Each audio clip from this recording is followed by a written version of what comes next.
je prie que tu nous parles, que ton esprit soit sur nous et que pendant ce séminaire, que tu atteignes tes objectifs au milieu de ton Église.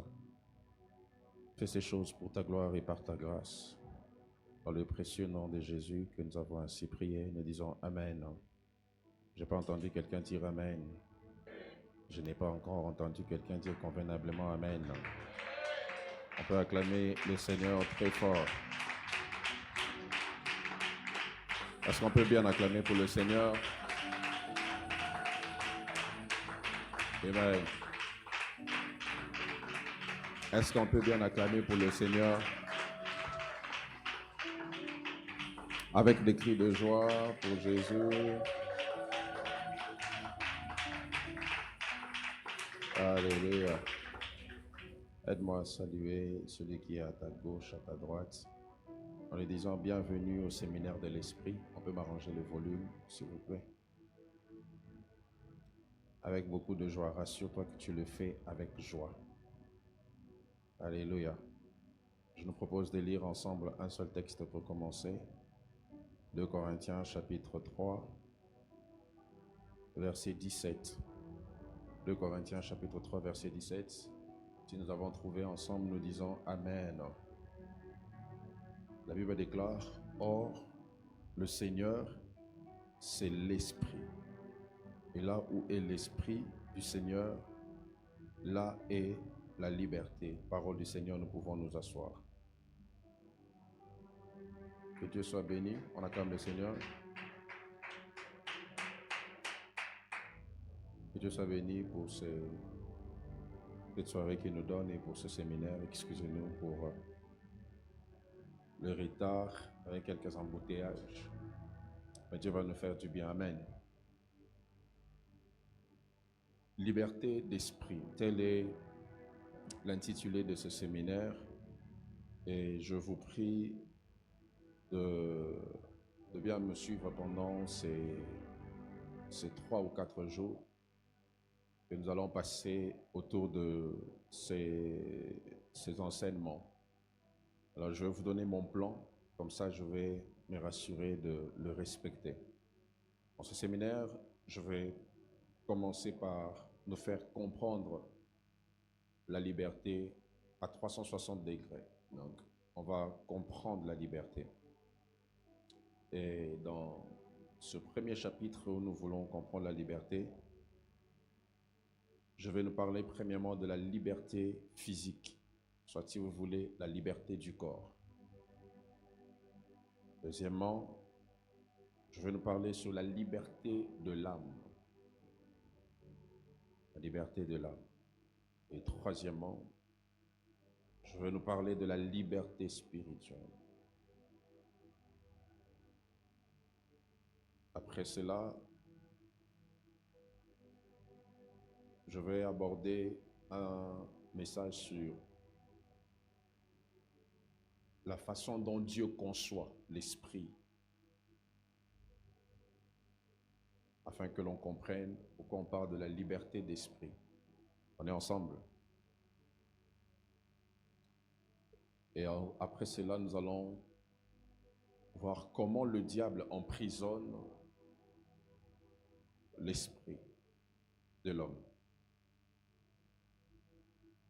Et je finirai par vous faire voir comment on vit la liberté de l'esprit. J'ai l'impression que je suis à l'école. C'est bien comme ça. De voir que vous écrivez. Alors, je crois que plusieurs fois ici, pendant tous ces mois ici, on nous a fait comprendre la liberté. Le concept de la liberté, de manière générale, fait allusion au fait de ne pas être soumis à une contrainte. On considère que quelqu'un est libre si il n'y a aucune contrainte qui pèse sur lui. En ce sens, on peut considérer que la liberté, c'est l'opposé de l'esclavage. Celui qui est libre n'est pas un esclave, il n'est pas soumis à une sentence, il n'est pas soumis à un pouvoir quelconque. Et la liberté, toujours, dans un sens un peu plus avancé, est considérée comme le fait d'être détaché des oppressions sataniques, le fait d'être détaché du pouvoir du malin. La liberté, c'est aussi, dans la pensée biblique, le fait de ne pas être sous la loi. Parce que quand vous lisez l'épître de Paul aux Galates, vous allez vous rendre compte qu'il insiste beaucoup sur le fait que Christ nous a affranchis de l'emprise de la loi. Donc la liberté, bibliquement parlant, c'est aussi le fait d'être affranchi de la loi. Affranchi de la loi. Être affranchi de la loi ne veut pas dire qu'on vit sans règles, mais on ne vit plus sous l'emprisonnement ou la dépendance de la loi comme à l'époque de Moïse. Aussi, quand on parle de la liberté dans la Bible, on fait allusion au fait de ne pas vivre sous l'emprise du péché. Comprenez ici que plusieurs personnes pensent que être libre, c'est faire tout ce qu'on veut. Or, être libre, ce n'est pas faire tout ce qu'on veut. Parce que l'apôtre Paul dit que celui qui commet le péché est esclave du péché. Alléluia. Donc, la liberté ne veut pas dire que nous sommes sous l'emprise du péché. Celui qui pense qu'il est libre de péché ne sait pas qu'il est esclave du péché. Celui qui pense qu'il est libre de commettre l'impudicité est esclave de cette impudicité. Et Jésus est venu pour nous affranchir de cette liberté. J'en parlerai sûrement demain et après-demain. Parce que Jean 8 dit, si le Fils vous affranchit, vous serez réellement libre. Voilà. Parlant de la liberté à 360 degrés ici, je vais vous faire voir la liberté sur le plan physique, sur le plan émotionnel, ou soit de l'âme, mais aussi sur le plan spirituel. Permettez-moi de commencer par la liberté physique ou la liberté du corps. La liberté du corps. Le domaine de la liberté que génère l'Esprit de Dieu a des effets sur tous les domaines de l'homme. Vous devez savoir, bien que je parle de la liberté du corps, avant que vous puissiez jouir de la liberté dans votre corps, vous devez d'abord en jouir dans votre esprit. Celui dont l'esprit n'est pas libéré ne peut pas avoir un corps libre.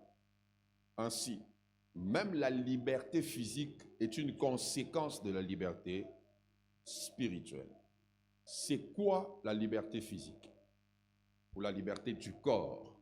La liberté physique est la capacité d'agir et de vivre sans être soumis à une captivité physique. Je reprends ça.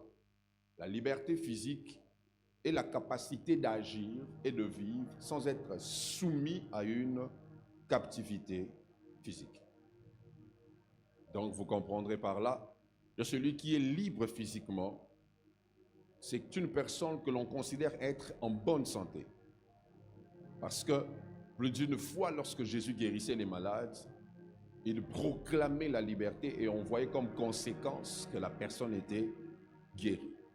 Donc, quand vous voyez quelqu'un malade, quand vous voyez quelqu'un sous les effets de certaines réalités spirituelles dans son physique, il faut savoir que cette personne n'est pas libre.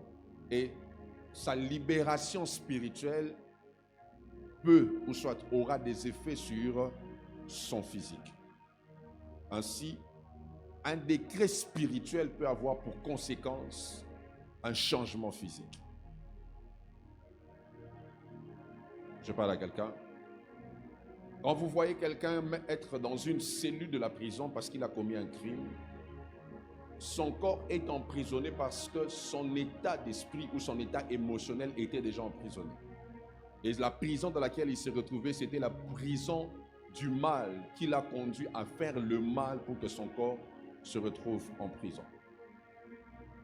Et même, si vous voulez voir encore la liberté du corps, regardez Exode chapitre 3, Dieu descend pour délivrer le peuple. La délivrance d'Israël n'était pas qu'une réalité spirituelle. Ils sont physiquement aussi sortis d'un lieu.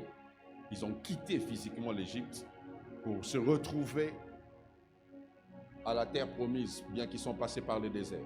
Donc quand Dieu donne la liberté d'esprit, l'une des conséquences de la liberté d'esprit, c'est aussi la liberté du corps. Ainsi, si tu pries beaucoup, tu demandes beaucoup de choses à Dieu, mais dans ton environnement, il n'y a pas de répercussions de ce que ton esprit reçoit, c'est que tu as un problème qui fait que les résultats de ta liberté spirituelle ne se répercutent pas dans ton physique. Très souvent, malheureusement, on a toujours présenté le physique comme un aspect contraire au spirituel. Or, ce n'est pas le cas. Le physique est une extension du spirituel. Le physique est une conséquence du spirituel. Hébreu 11 dit, c'est de l'invisible qu'a été tiré le visible. Si vous voulez comprendre les choses de l'esprit, vous devez faire un lien entre tout ce que vous voyez et ce que vous ne voyez pas. Je parle à quelqu'un ce soir. Je parle à quelqu'un. Regardez ce qui se passe. Satan vient parler à Dieu pour négocier la vie de Job. Dieu témoigne du spirituel de Job. Dieu dit c'est un homme intègre. Dieu, quand il parle de Job, Dieu parle des aspects spirituels. Dieu ne parle pas de ses maisons. Dieu ne parle pas de ses enfants. Dieu ne parle pas de ses bétails. Mais Satan, lui, il pense que l'esprit de Job est comme ça parce que son corps ou son physique est prospère.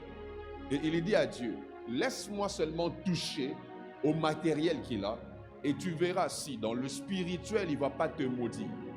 En d'autres termes, le diable voulait dire à Dieu que ce que je peux faire physiquement à un homme peut le déstabiliser spirituellement. Alléluia. Tu peux mal prier parce qu'on t'a volé de l'argent. Tu peux mal dormir parce que ta maison a pris feu. Le spirituel n'est pas déconnecté du physique. C'était sur une pierre visible que Jacob s'était couché et il a vu des anges invisibles en train de monter et de descendre. Donc, l'une des conséquences de la liberté spirituelle, c'est le physique. Et regardez ceci. Le corps de l'homme porte 3 dimensions. Le corps, tel que vous l'avez là. Il porte 3 dimensions. La première dimension du corps, c'est la dimension squelettique. Donc, la forme que vous avez. On est ensemble? La deuxième dimension du corps, c'est la dimension architecturale. Votre composition architecturale. Je vais vous expliquer ça. Et la troisième dimension du corps, c'est la dimension glorieuse. Dans la dimension squelettique, on voit la forme que vous avez, le visage que vous avez.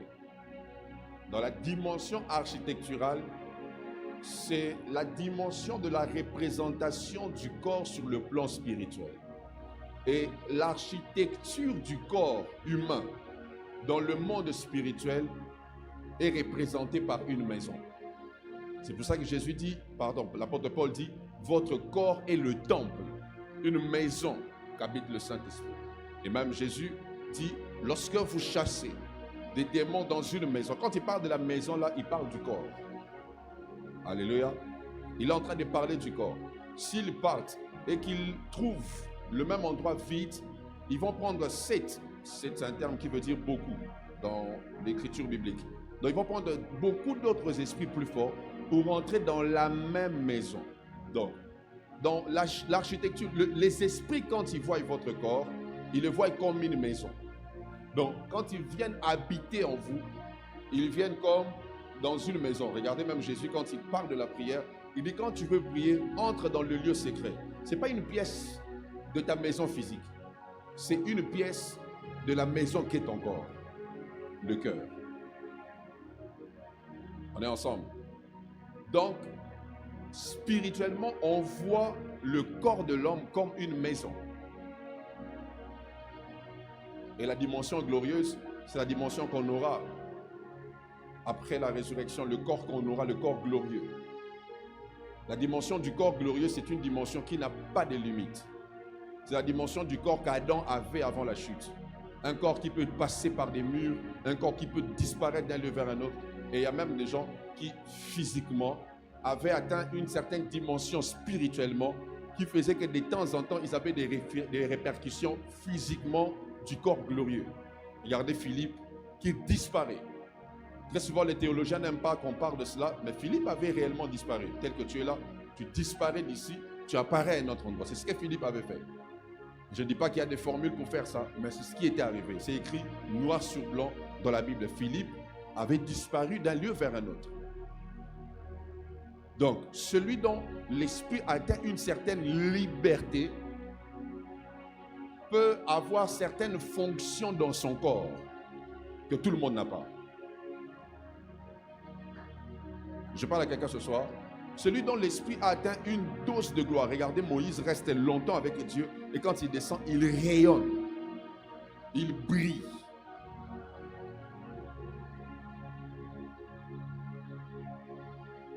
Alléluia.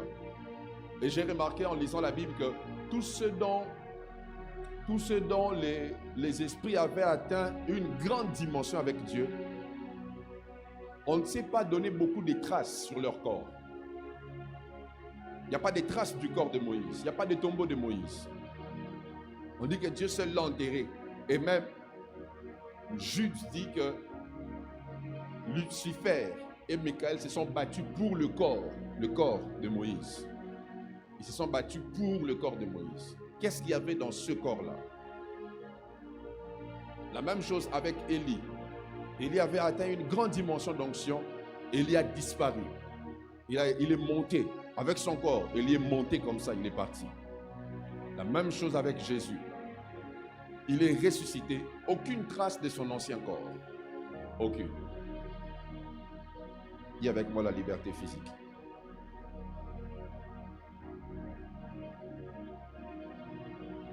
Ainsi,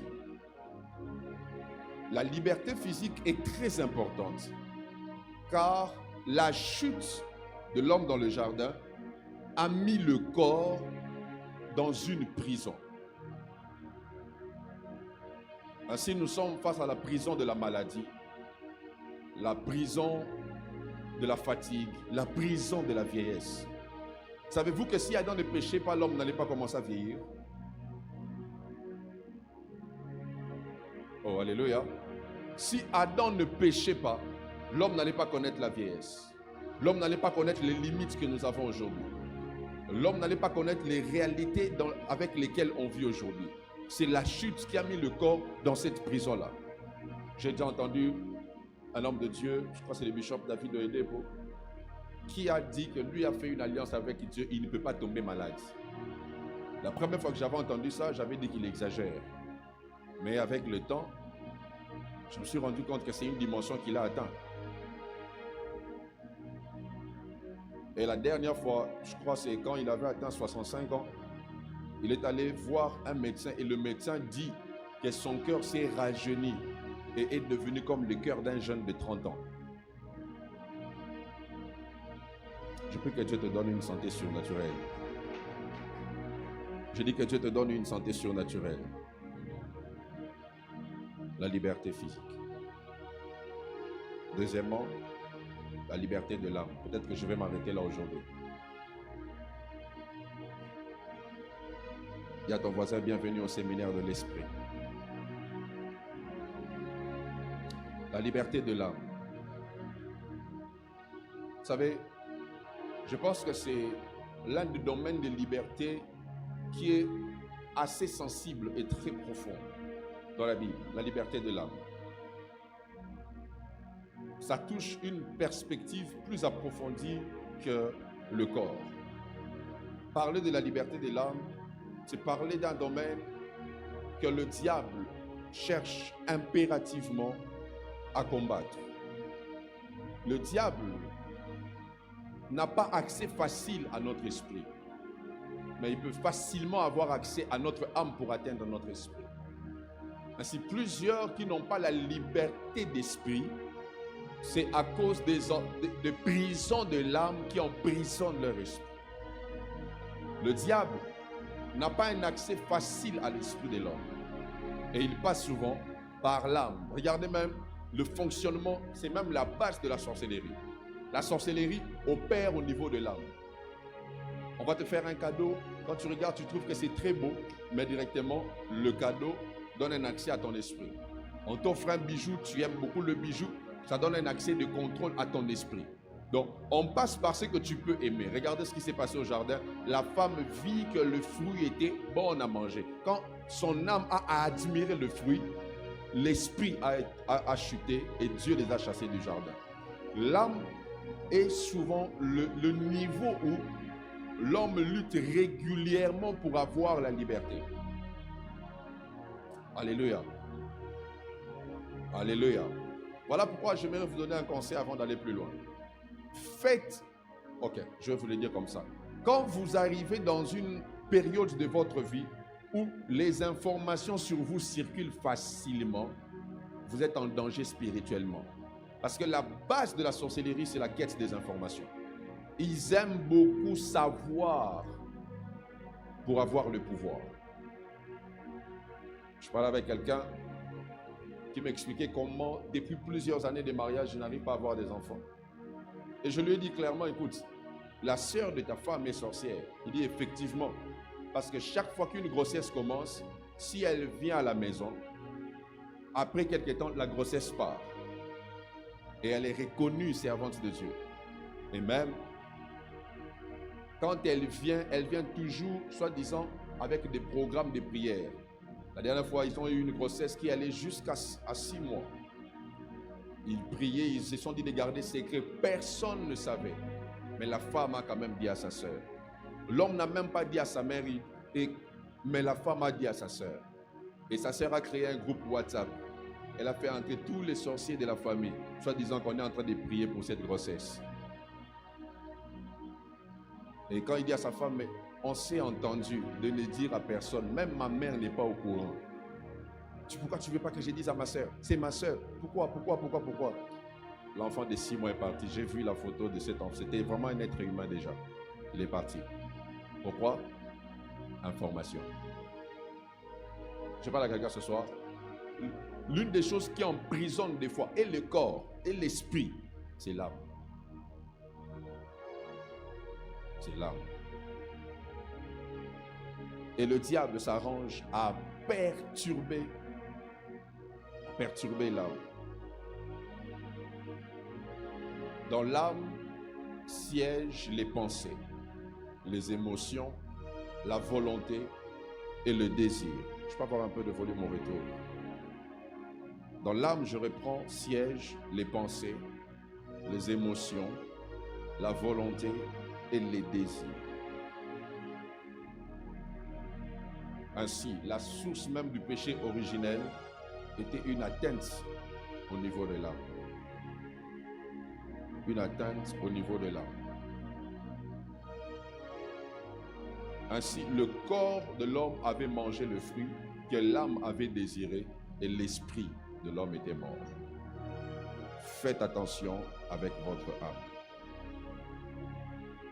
L'âme est présentée dans la Bible, je vais vous le faire voir sûrement demain, comme étant l'homme intérieur. Voilà. L'homme intérieur, la personne intérieure. C'est comme ça que l'on présente l'âme. Et regardez les choses qui lient souvent l'âme. Premièrement, c'est le péché.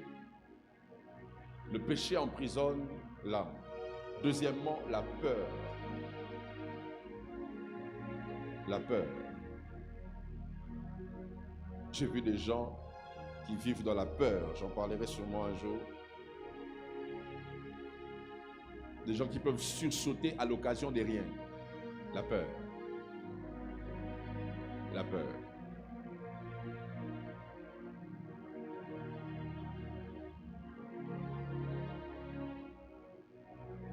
Et troisième chose qui emprisonne l'âme, c'est l'amertume. L'amertume, c'est quoi? C'est une douleur profonde que l'on ressent à cause d'un mal qu'on a subi. Regardez ce qui se passe, mes frères et sœurs. Même dans la vie des serviteurs de Dieu, l'une des choses que le diable attaque le plus, c'est l'âme ou le cœur. Parce qu'il sait que quand ton cœur est détruit, la sémence que tu portes sera corrompue.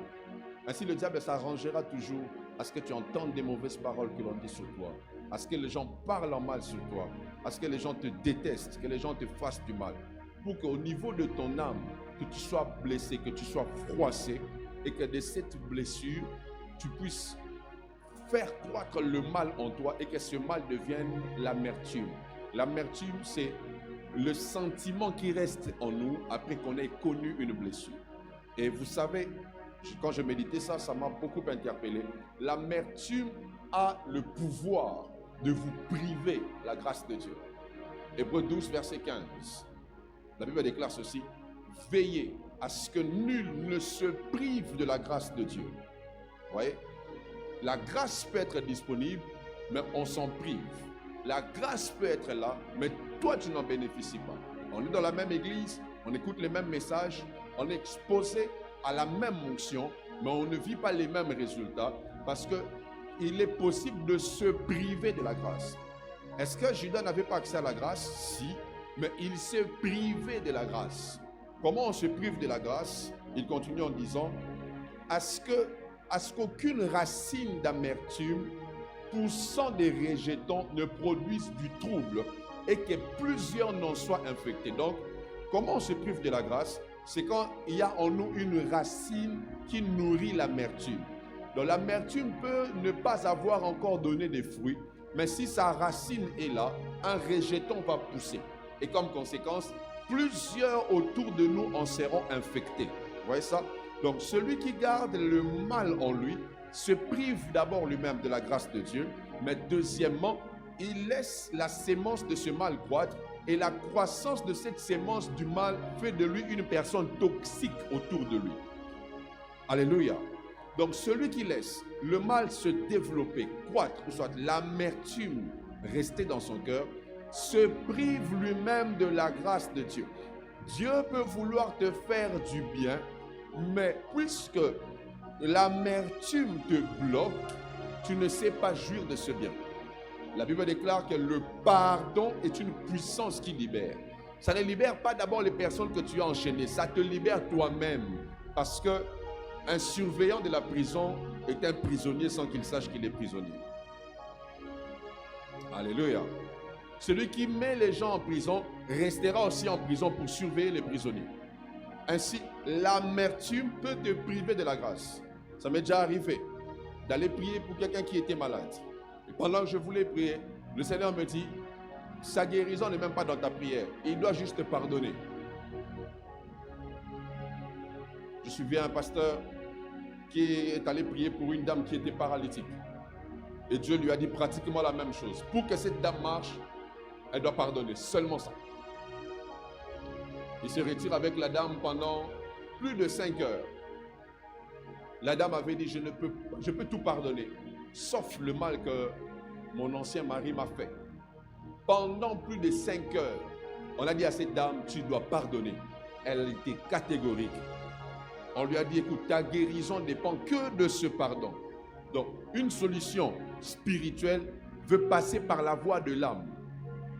Après plusieurs temps, cette dame a pleuré, elle a pleuré, elle a pleuré. Elle a dit: je pardonne. Quand seulement elle a dit: je pardonne, elle s'est relevée, elle a marché directement. L'âme. La bénédiction est un pouvoir spirituel. Mais Jacob dit à Ésaü: fais-moi une nourriture que j'aime, que je mange, afin que mon âme te bénisse. Donc, l'âme est la porte de l'esprit. Si l'âme n'est pas dans la joie, peu importe ce que tu as reçu en esprit, ça ne va pas passer. Voilà pourquoi quand tu frustres quelqu'un qui a l'onction, même s'il avait l'onction de guérison ce jour-là, tout sera perturbé parce que son âme a été touchée. Quelqu'un dit avec moi l'âme. L'âme est la porte de l'esprit. Et tu ne peux pas avoir la liberté spirituelle si ton âme n'est pas libre. Quantième? Pardon? Bon, ça dépend de votre comptabilité. Quatrième, c'est ça? Quatrième des choses qui emprisonnent l'âme, ce sont les convoitises. Les convoitises. Les convoitises, mes frères et sœurs, emprisonnent les âmes. Les choses que tu envies peuvent mettre ton âme dans une prison. Voilà pourquoi, dans ma petite expérience de pasteur, je me suis rendu compte que beaucoup de gens à l'église n'ont pas de problèmes spirituels. Des gens ont plus des problèmes de l'âme. Beaucoup de gens, vous n'avez pas de problèmes spirituels. Vos problèmes sont d'abord au niveau de vos âmes. Ce sont vos âmes qui ramènent les problèmes que nous chassons spirituellement. Ce sont vos âmes. Aussi, je crois que je vais chuter par là. Une autre chose qui emprisonne l'âme, ce sont les blessures du passé. Il y a des blessures du passé qui ne sont pas effacées et qui ont le pouvoir d'emprisonner l'âme. Plaise à Dieu pendant ce séminaire, que ton cœur soit libéré de tout ce qui t'a blessé et de tout ce qui t'empêche d'avoir la liberté de l'esprit. Je crois en ce séminaire que Dieu va donner à quelqu'un la liberté de l'esprit et cette liberté passera par la liberté de ton âme. Le vendredi, Dieu va faire des grandes œuvres en ce lieu. Et pour que tu sois bénéficiaire de ces grandes œuvres, que tu ne sois pas en train de voir seulement les autres témoigner, Dieu a fait pour moi. Non, pour que toi aussi tu sois dans la liste, il faut que ton âme soit totalement libérée. Si tu crois en cela, tu dis Amen. Et la dernière des choses qui emprisonnent l'âme, ce sont les mensonges que l'on croit soi-même. Vous savez, il y a des gens qui vivent avec des contre-vérités qu'ils ont fait devenir des vérités fondamentales de leur vie. Des choses qui ne sont pas vraies, mais qu'ils admettent comme vraies. Et je peux vous assurer, l'une des grandes guerres spirituelles qui se passe au niveau de l'âme, c'est la guerre entre la vérité et le mensonge. C'est pour ça que Jésus dit, vous connaîtrez quoi? La vérité. Et la vérité fera quoi? Vous affranchira. Donc, l'affranchissement qu'on obtient émane de la découverte de la vérité. En d'autres termes, lorsque le diable veut vous emprisonner, il vous emprisonne par le mensonge. Je n'oublie jamais quand j'étais enfant, un jour on jouait, on préparait la nourriture avec des boîtes de tomates. Et c'était des jeux, on préparait mais on ne mangeait jamais. Et un jour, moi j'ai osé manger ça. Et mes frères, mes aînés avec qui on jouait m'ont dit, comme tu as mangé ça, normalement tu dois mourir. J'ai pleuré. Je suis allé dormir me disant que je vais mourir. Je me suis réveillé, je n'étais pas mort. Jusqu'aujourd'hui, je ne suis pas mort. Mais j'avais cru à ça. On nous disait quand on était enfant, si tu avales les grains de l'orange, ça va pousser l'arbre en toi et puis... et on croyait à ça bizarrement. Le mensonge que l'on croit. Voilà pourquoi la Bible déclare, vous connaîtrez la vérité. La version Alfred Cohen dit ceci, vous comprendrez la vérité. Celui qui comprend une vérité est affranchi par cette vérité. J'ai vu des gens dans la vie, mes frères et sœurs, quand tu le regardes, tu te rends compte qu'il peut aller très loin. Il est destiné à aller très loin. Mais quand tu parles avec lui, tu comprends que lui-même ne sait pas qu'il peut aller très loin. Lui-même est persuadé qu'il ne peut pas aller très loin.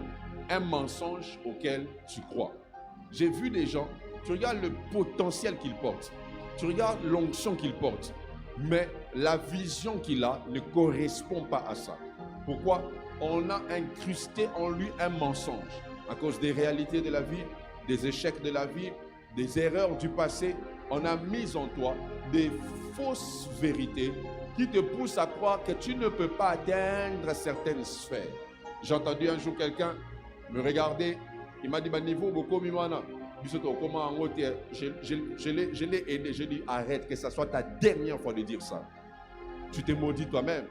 Comment tu peux dire que tu n'arriveras pas là? Écoutez, si tu n'as jamais vu les gens dépasser les limites que tu veux dépasser, tu ne croiras pas qu'il y a une vie au-delà de ces limites.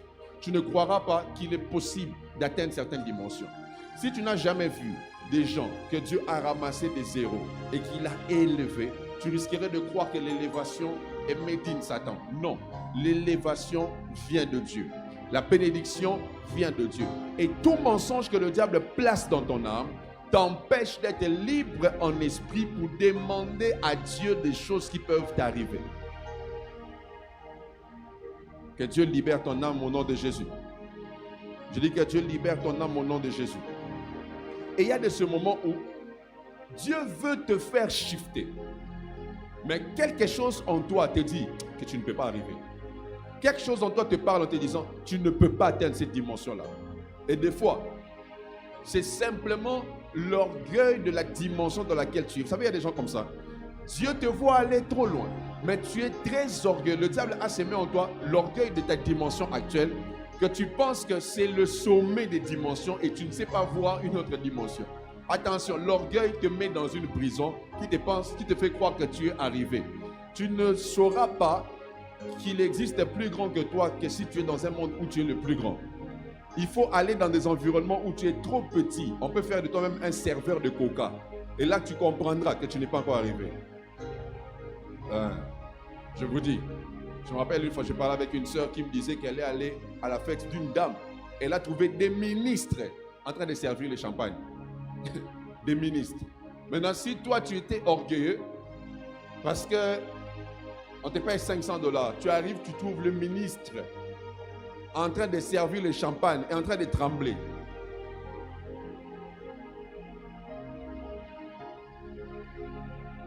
Je détruis ces faux mensonges que tu as dans ton esprit au nom de Jésus. Je dis, je détruis ces mensonges que tu as dans ton esprit. Et je vais finir par ici. Le psaume 142, le verset 8 déclare, c'est le psalmiste qui parle, il dit, tire mon âme de sa prison. Il dit, sors mon âme de sa captivité. D'autres versions disent, libère mon âme de sa prison. Pourquoi il dit ça? Ce texte, David l'a écrit pendant qu'il était en train de fuir Saül. Et il s'est retrouvé dans la caverne. Au-delà d'être dans un lieu où physiquement il était emprisonné, David savait qu'au-delà de la prison physique que je vois, qui m'empêche d'avoir le trône, il y a quelque chose qui peut me faire croire que je n'aurai jamais le trône. C'est la prison de l'âme. Et il dit à Dieu, tire mon âme de sa prison. Sors mon âme de sa captivité. J'aimerais dire à quelqu'un, tu peux avoir 1000 agents de sécurité, mais si ton âme est en prison, tu peux toi-même te suicider. Oui, tu peux avoir 1000 gardes-corps, mais avec une âme emprisonnée, tu vas te suicider, tu meurs. Et puis on va se dire, mais comment il est mort? Parce que l'âme était en prison. Et David dit, les justes vont m'entourer. Des hommes viendront pour que l'on célèbre Dieu lorsque tu m'auras donné la liberté. La justice est un état de l'esprit qu'on atteint. Donc celui qui est libéré dans son âme peut attirer un type d'hommes qui ont atteint une dimension de l'esprit. Je réponds, celui qui a été libéré dans son âme peut attirer un type de personne, une race de personnes. Voilà pourquoi il y a des moments où quand tu arrives à vaincre certaines choses dans ton âme, tu te rendras compte qu'un type de personne commencera à venir vers toi. Tu vas commencer à attirer une catégorie des hommes, une catégorie des femmes que tu n'attirais pas avant. Et je prie même, je te conseille de ne pas rester avec les gens qui sont dans la même prison que toi. Que Dieu te donne le courage de sortir de la prison pour que tu attires les justes autour de toi. Celui qui sort de sa prison attire des hommes d'une certaine dimension autour de lui. Et je prie au nom puissant de Jésus, pendant ces 3 jours, pendant ces 4 jours de séminaire, que Dieu attire vers toi des hommes qui viendront quand ton âme sera libérée. Je prie que tu finisses ce culte en pardonnant la personne que tu ne pouvais plus jamais pardonner de toute ta vie. Je prie que tu finisses ce culte en ayant la victoire sur la jalousie, en ayant la victoire sur la convoitise. Et je prie que cette liberté que ton âme va atteindre puisse influencer le système de ton corps. Que ton corps soit libre. Je dis que ton corps soit libre. Je prie pour tous ceux qui sont malades, qui souffrent des maladies provoquées par la captivité spirituelle. Que Dieu vous donne l'affranchissement au nom de Jésus. Je prie que ton âme soit libre de croire que des dimensions élevées sont à toi. Que ton âme soit libre de croire que les hautes sphères te sont réservées. Que ton âme soit libre de croire que Dieu peut t'emmener au sommet. Que ton âme soit libre de croire qu'il y a des dimensions supérieures que Dieu a réservées pour toi. Que cette semaine ne finisse pas avec les mêmes réalités. Que cette semaine ne finisse pas en te trouvant dans la même prison où tu étais avant. Et j'ai une bonne nouvelle à t'annoncer. Même si tu viens d'une famille où tu n'as jamais vu à quoi ressemble un homme riche, si tu deviens libre dans ton âme, Dieu te permettra d'atteindre cette sphère. Je dis, Dieu te permettra d'atteindre cette sphère. Même si tu viens d'un milieu où tu n'as jamais vu un millionnaire, Dieu te permettra par l'affranchissement que ton âme est en train d'atteindre, d'arriver à cette dimension-là. Au nom puissant de Jésus, que tes pensées soient affectées. Au nom puissant de Jésus, que tes pensées soient transformées. Au nom puissant de Jésus, que tout ce qui habite ton âme, qui venait de l'ennemi, qui venait du diable, puisse être délogé à partir de ce soir au nom de Jésus. Toutes les pensées suicidaires, la dépression, les choses mauvaises que l'ennemi avait placées dans ton âme pour t'empêcher d'aller dans certaines dimensions, que Dieu les enlève à partir de ce soir au nom de Jésus. Je prie que lorsque nous prierons pour la liberté d'esprit, qu'il n'y ait rien dans ton âme qui empêchera à ton esprit de capter des choses. Qu'il n'y ait rien dans ton âme qui empêchera à ton esprit de recevoir des choses venant de Dieu. Qu'il n'y ait rien dans ton âme qui empêcherait à ton esprit de recevoir de Dieu des choses. Lève-toi là où tu es, s'il te plaît. Lève-toi là où tu es.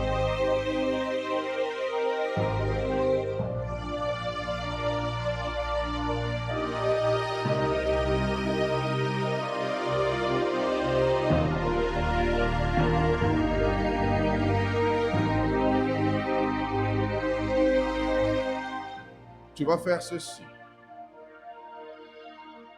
Je veux que ce soir, en finissant ce culte, que quelqu'un puisse vider son âme. Que tu puisses vider ton âme.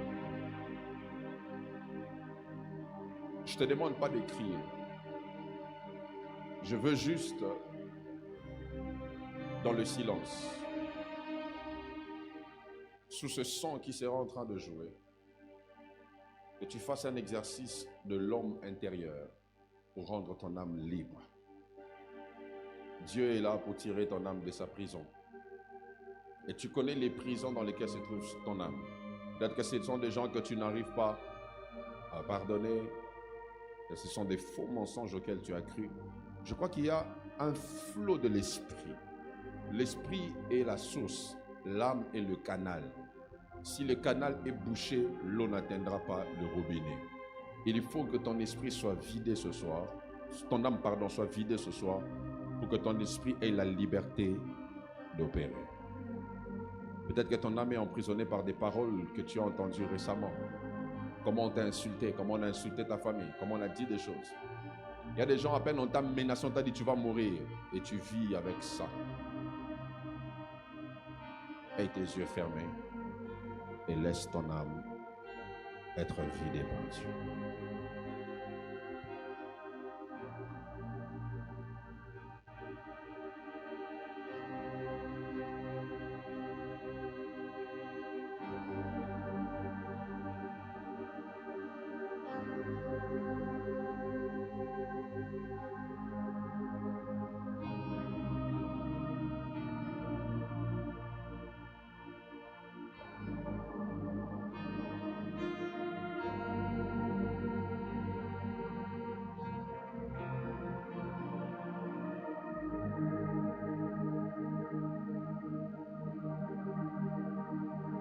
Je le sens comme ça.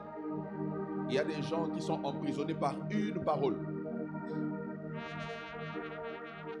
Et même parmi ces gens emprisonnés par une parole, il y a de ceux qui ont entendu cette parole dans un rêve. Tu as rêvé, quelqu'un a dit une parole. Et chaque fois que tu veux franchir la dimension de la chose qu'on t'a dit dans ce rêve-là, tu te rappelles de cette parole-là. Et tu en es devenu prisonnier. Et ton âme est en train d'être libérée.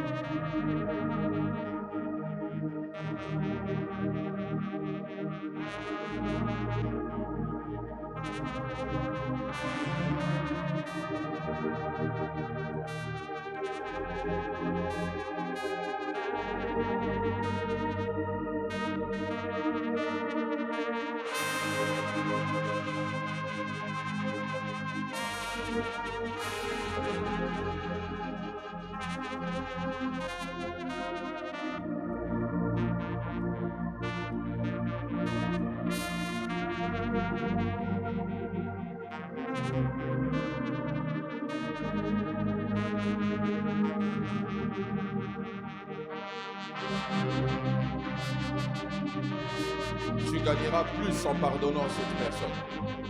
Tu gagneras plus en te vidant. Tu seras le plus grand bénéficiaire.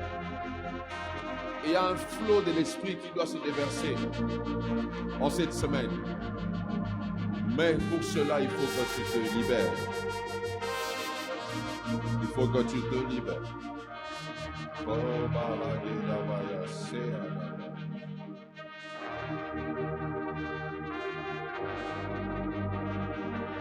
Dieu fait un travail de cœur. Fait un travail de cœur. Il y a un choc que tu as connu parce que quelqu'un t'a quitté. Une relation a été brisée. Une amitié a fini par une trahison. Mais laisse ce cœur être libéré. C'est là que se trouve le pont entre l'esprit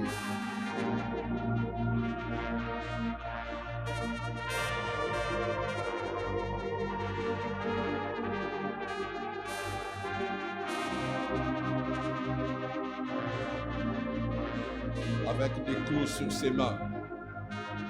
Jésus a dit, Père, pardonne-leur, car ils savent pas ce qu'ils font.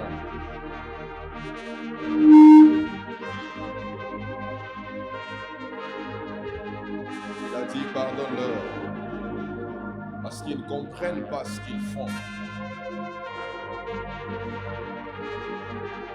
Tu n'as pas des clous sur toi, donc tu peux te vider. Tu peux pas.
kosenga.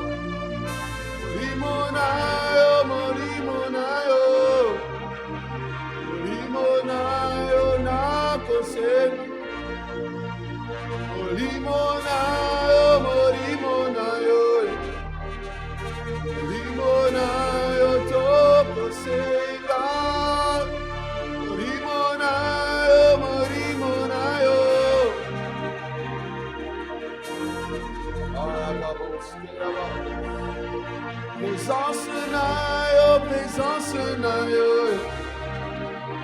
Présence nayo na kose. Présence nayo.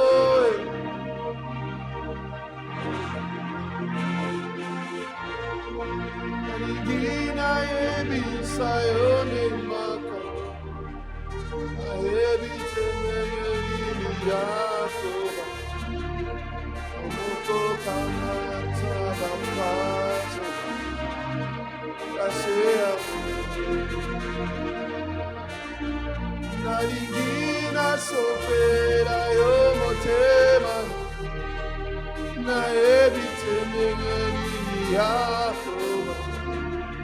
Yo moko kamata bafazo.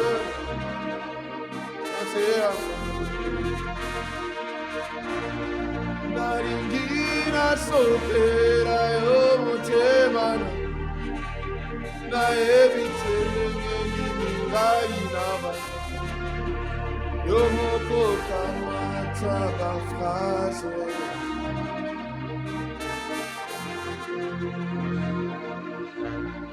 Naringina sopera yo motema. Naebite meyeli ngai. Yo moko kamata bafazo.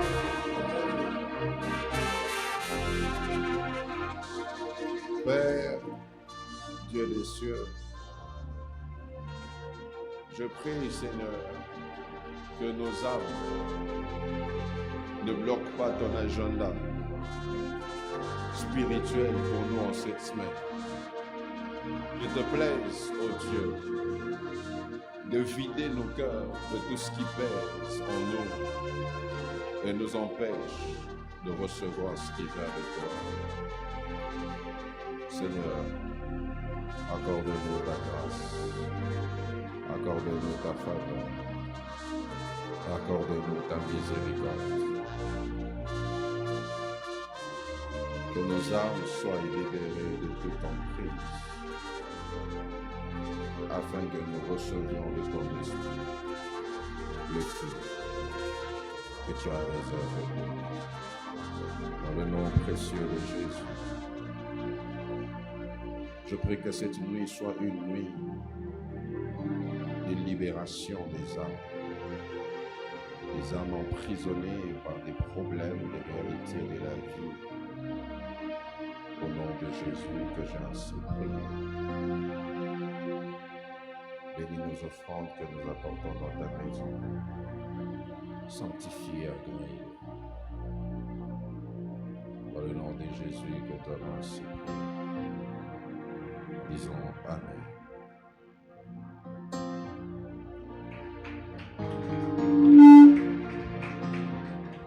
Gloire au Seigneur, nous allons offrir à Dieu dans les paniers que tiennent les protocoles.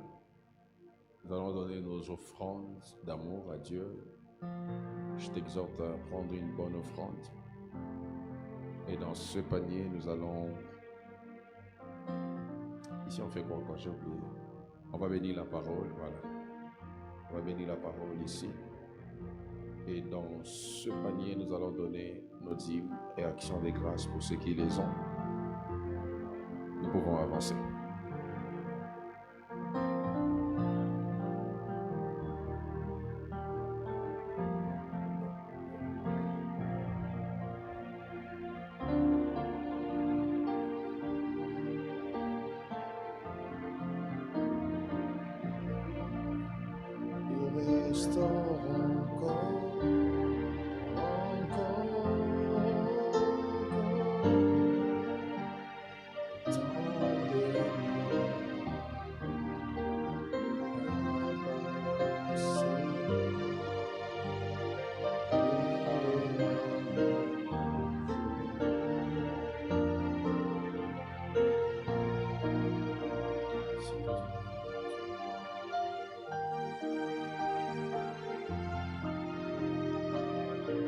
Seigneur.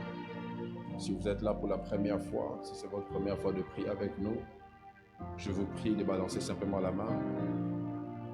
De première vue comme ça, je ne vois personne. Ok, faisons un effort d'inviter demain. Alléluia. Faisons un effort d'inviter au moins 2 personnes. Et partageons l'affiche. Je crois que plusieurs personnes ont besoin d'entendre ce message. Et faisons notre part afin de les aider à être exposés à l'évangile. On va se retrouver demain à 17h pile pour notre culte, la continuité de notre séminaire. Donc demain à 17h, soyons là. Et je crois qu'on aura plus de temps avec les modérateurs et les intercesseurs de prier en fonction du message de ce soir. Pour ceux qui nous suivent en ligne et qui aimeraient nous rejoindre physiquement, nous sommes sur l'avenue Massikita numéro 23. La référence est l'école La Fontaine, au triangle des avenues Massikita et Équateur.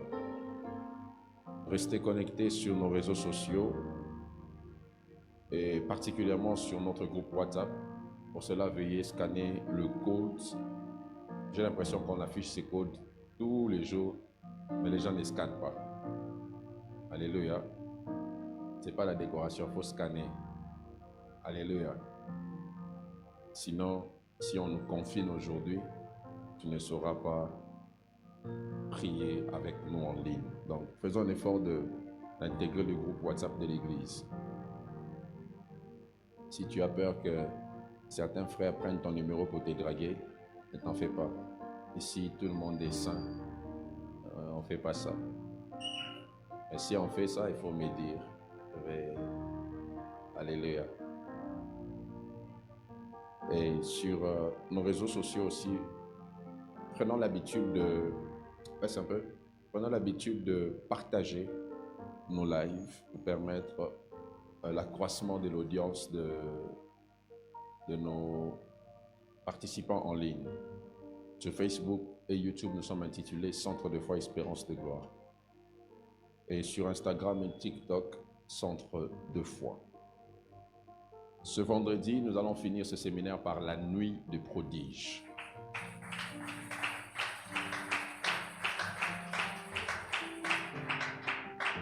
Le thème de ce programme, c'est les grandes œuvres. Dieu va faire des plus grandes œuvres. Je n'ai aucun commentaire à mettre là-dessus. Je n'ai rien de plus à dire là-dessus. Donc, tout ce que je sais, c'est que le vendredi, ici, Dieu va faire les plus grandes œuvres. C'est tout. Ce n'est même pas une prédication expliquée. Je ne sais même pas si je vais prêcher parce que au lieu d'expliquer des grandes œuvres, c'est mieux qu'on voie ça et on comprend directement le message. Amen. Hein? Donc vendredi, 21h, on est là, on démarre et sous l'atmosphère qu'il y aura ici, à n'importe quel moment de ce culte-là, des grandes œuvres seront en train de se faire. Et alléluia, viens avec ta foi. Vous savez, j'étais très content. Récemment, quand j'étais à Colosie, il y a un frère on s'est connu par les réseaux sociaux, m'avait écrit, il avait connu un problème avec son pied, il ne marchait plus avec son pied. Il est resté alité pendant 1 année, il ne marchait plus. Et c'était à peine il avait trouvé un travail, le jour où il partait pour signer les contrats, c'est le jour où il avait fait l'accident. Et c'est allé de mal en pire, au point qu'il avait perdu l'usage de son pied. Et à la veille de mon départ, il m'a envoyé des photos et des vidéos où il était en train de sauter. Il dit, depuis la dernière fois qu'on avait prié, il ne sait pas, il n'est pas allé à l'hôpital. Le médecin déjà lui avait dit qu'il ne marcherait plus. Ses os sont revenus. Il a repris l'usage de ses pieds. Et quand je l'ai vu physiquement comme ça, j'ai pensé à ce à quoi il ressemblait. J'ai conclu seulement que Dieu fait des grandes œuvres. Amen. Hein? Donc vendredi, Dieu va nous visiter fortement. La jeunesse nous invite ce mardi 30 juin, c'est ça, le jour de l'indépendance, à partir de 16h pour une édition du Grand Jeûne il y aura pour thème mon choix, ma frustration. Donc, mardi, ça sera un mardi, le mardi prochain, on sera là pour le grand jeûne. Donc, faisons un effort de venir participer à cela. Le 9 août, Shekinah 2026 va commencer.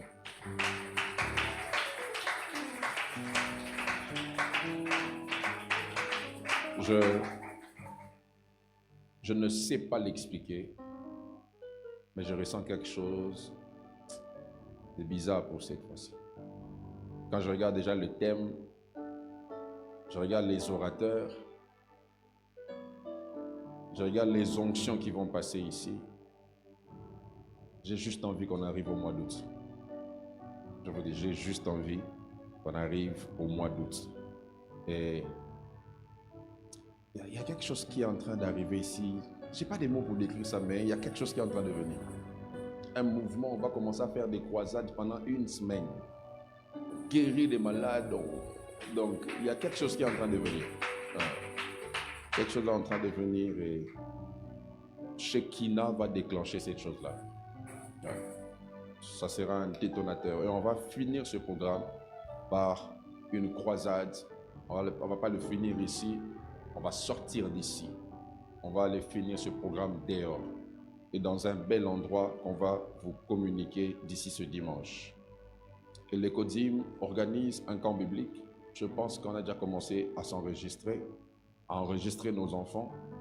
Un camp biblique qui va aller du 23 juillet au 25 du même mois. Le frais de participation s'élève à $30. Et la pastorale nous annonce aussi que les rendez-vous ont repris. Pour cela, il faut s'enregistrer au secrétariat et c'est pour chaque mardi.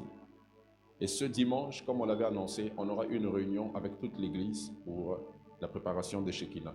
Donc, je crois qu'on va le faire en plein culte. Donc, on va finir un peu plus tôt. Directement, on entame la réunion. Comme ça, on nous fait savoir ensemble ce qu'on va faire pour ce programme afin de le réaliser. La librairie nous informe aussi que les livres sur les incontournables de la destinée et les sentiments des différents sont toujours disponibles. J'avais demandé de commencer à les exposer au lieu de nous donner seulement les communiqués. Donc je crois que dimanche, on va nous mettre les deux ouvrages de l'autre côté derrière. Que Dieu soit béni. On va se retrouver demain à 17h. Ne manquons pas. Que Dieu nous bénisse. On va se lever pour finir. Béni sois-tu, Seigneur, pour la grâce que tu nous accordes. Merci de nous avoir rassemblés. Merci de nous avoir fait du bien pendant ce culte. Je recommande le chemin de retour de chacun entre tes mains. Veille sur nous, garde-nous, accorde-nous ta faveur. Nous voulons rentrer dans la paix et trouver la paix dans nos maisons. Que tout ce qui n'est pas de toi puisse aller loin de nous. Préserve-nous, préserve nos âmes, nos corps et nos esprits. Dans le nom de Jésus-Christ que j'ai ainsi prié. Nous disons Amen. Que Dieu vous bénisse.